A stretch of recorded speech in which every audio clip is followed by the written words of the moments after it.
और आप सबको मेरे चैनल पे हार्दिक स्वागत है। दोस्तों, हम सब देखते हैं कि हमारे समाज में और हमारे सराउंडिंग्स में इतने सारे चीजें होती है। हम देखते हैं कि बहुत सारे गाड़ियां चल रही है, हमारे घर में इतने सारे मशीनें काम कर रहे हैं, हम खुद से चल रहे हैं। क्या आपने कभी सोचा है कि ये सब कैसे काम करता है?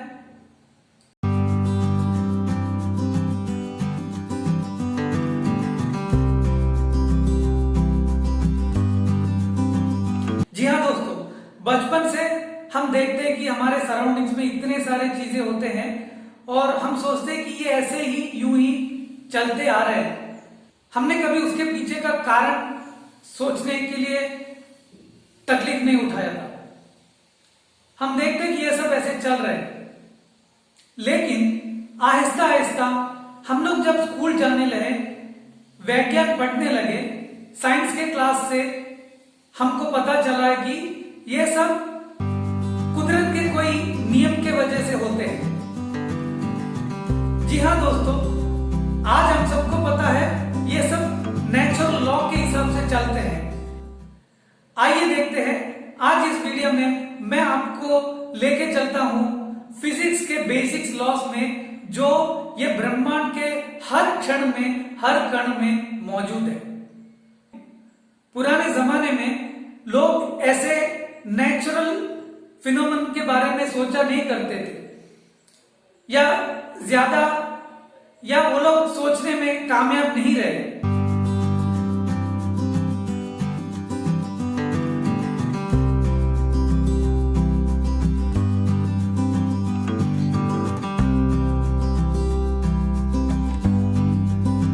हम स्कूल में पढ़े हैं, ये जो फिनोमेनन्स है वो पूरे फिनोमेनन या ये सब कुदरत की प्रतिभास, ये सब कई नियम के वजह से चलते हैं और हम ये नियमों को साइंटिफिक लॉस के नाम पे जाने जाते हैं। साइंटिफिक लॉस या वैज्ञानिक नियम।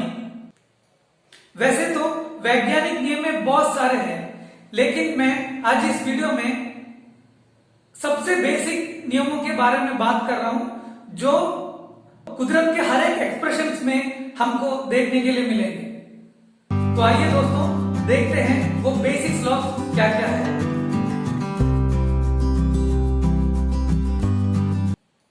तो दोस्तों देखते हैं, सबसे पहला जो नियम है जो मैं आपको बताना चाहूंगा वो है थर्ड लॉ ऑफ मोशन या Newton's third law.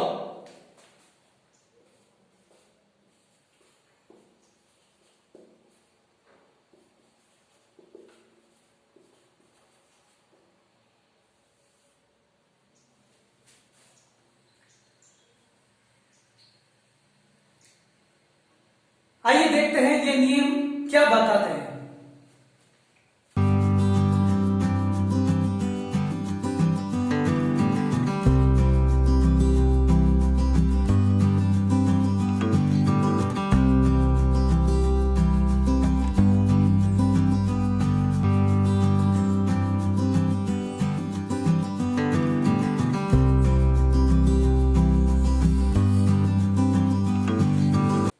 Newton's third law हमको बताता है कि every action has a same and opposite reaction. इस नियम का मतलब यह हुआ कि इस ब्रह्मांड की हर एक क्रिया के लिए समान और विपरीत क्रिया होती है। मतलब जो भी क्रिया हम देखते हैं उसका एक विपरीत और समान बल या क्रिया पैदा होता है। दोस्तों यही नियम है जो हम पैदल से ये पृथ्वी के ऊपर से चल पा रहे हैं और हम पानी में तैर पा रहे हैं, ये सब ये नियम के वजह से है। तो मैथमेटिकली इसको हम force F equal to minus F ऐसे लिख सकते हैं।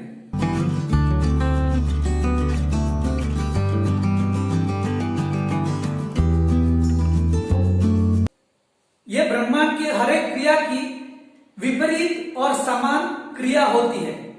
यह है न्यूटन का फेमस तृतीय नियम, जो चलन नियम के नाम पे जाने जाते हैं। उनका और भी नियम है, लेकिन ये एक जनरल तरीके से ये बहुत इंपॉर्टेंट लॉ है, इसके लिए मैंने आपको इधर बताया। तो आइए देखते हैं दूसरा नियम क्या है। तो मेरे अनुसार जो दूसरा नियम है वो है आइंस्टीन का मास एनर्जी इक्वेशन।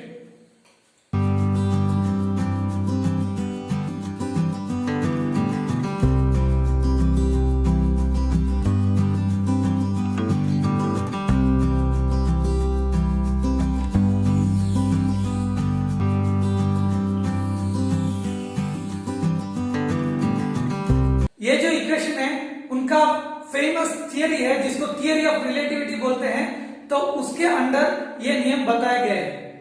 तो आइए दोस्तों देखते हैं ये क्या बताते हैं।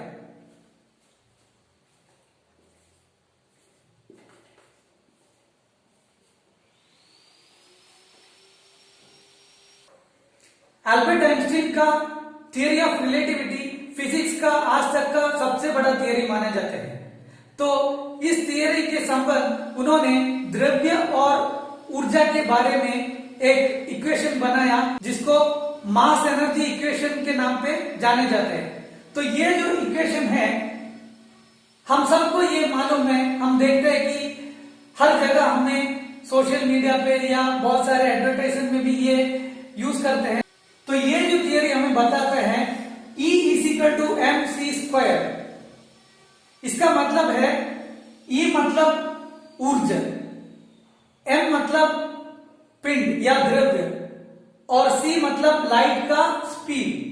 तो इसका मतलब हुआ हर कोई भी वस्तु का जो एनर्जी उसका पिंड और लाइट के स्पीड का स्क्वायर से मल्टीप्लाई करेंगे तो हमको मिल सकता है।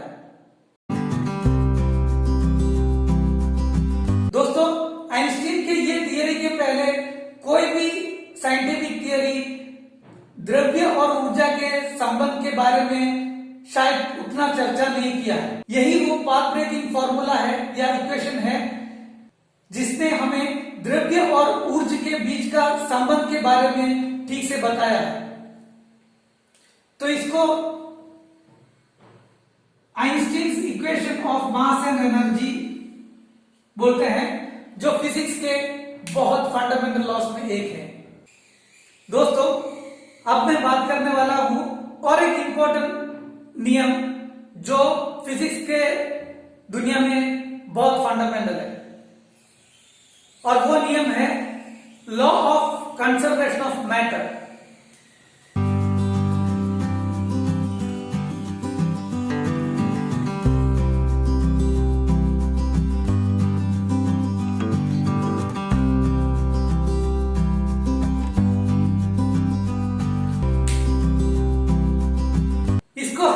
द्रव्य संरक्षण नियम के नाम पे भी जाने जाते हैं।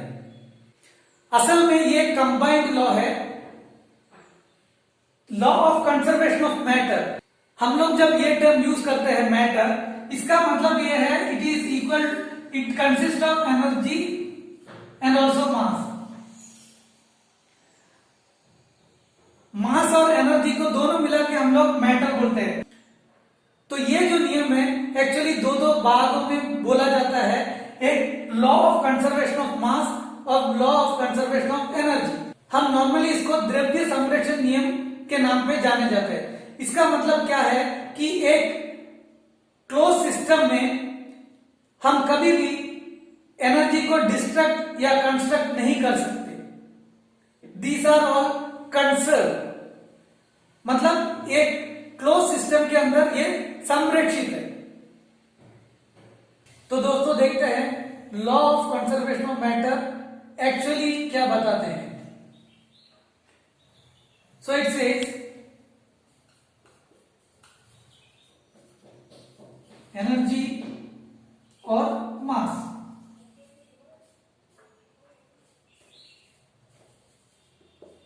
Can neither be created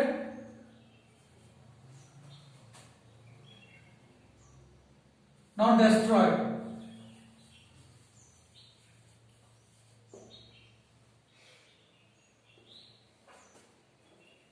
Energy can neither be created nor destroyed.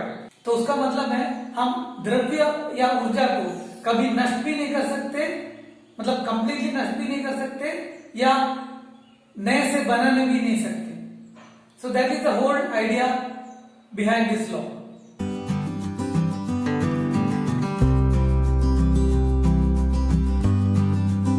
तो ये फिजिक्स का सबसे फंडामेंटल लॉस में एक है, क्योंकि ये मास या एनर्जी के बारे में उसके या मास और एनर्जी के प्रॉपर्टीज के बारे में बताते हैं। उसका मतलब ये हुआ हम मास को नए से बना नहीं सकते और उसको तोड़ भी नहीं सकते। So that is the reason it is called conservation law.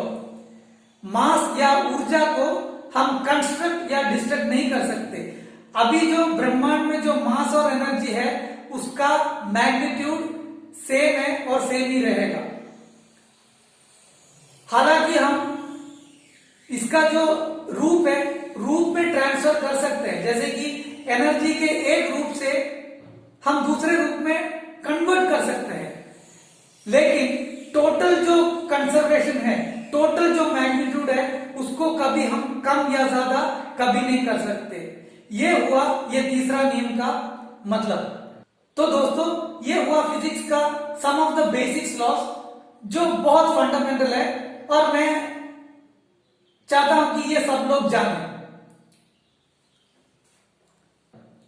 तो दोस्तों मैं सोचता हूं कि ये सेशन आपको अच्छा लगा होगा।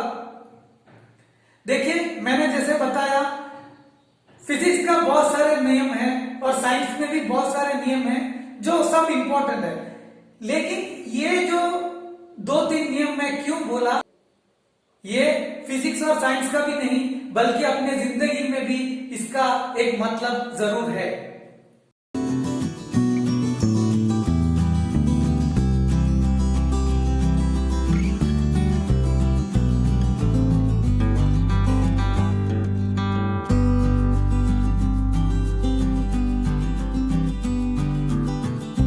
ये सेशन देखने के लिए धन्यवाद and have a great day.